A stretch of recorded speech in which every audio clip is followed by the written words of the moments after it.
Au Maroc, plusieurs barrages ont atteint des niveaux critiques. La menace est bien réelle. Après des années de sécheresse, l'eau est arrivée trop vite, mais surtout en trop grande quantité. Dans le nord, le bassin du Loukous est en première ligne. Le barrage Ouad al Makhazine a dépassé sa capacité normale. Des lâchers d'eau ont été imposés pour éviter le pire, mais en aval, les conséquences sont lourdes. Arsal al-Kibir est dans les provinces de l'Arrache. Le risque de crue a conduit à des évacuations d'urgence. Cette situation extrême ne concerne pas un seul ouvrage. Le barrage Al-Wahda, le plus grand du royaume, est désormais sous haute surveillance. Son remplissage dépasse les 80%, soit près de 3 milliards de mètres cubes d'eau. Un lâcher incontrôlé aurait des impacts majeurs sur les zones en aval. Des déversements progressifs ont été engagés pour créer une marge de sécurité. D'autres barrages frôlent ou dépassent leur seuil. Mohamed V approche les 89% et Chefchaouen dépasse les 100%.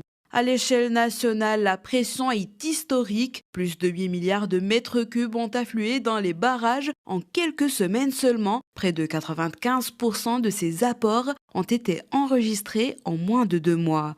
Face à des pluies intenses, répétées et imprévisibles, la gestion devient un exercice à haut risque et un dilemme s'impose, stocker l'eau ou prévenir les inondations. Une priorité reste toutefois claire, protéger les vies humaines. Ah, Salmalik!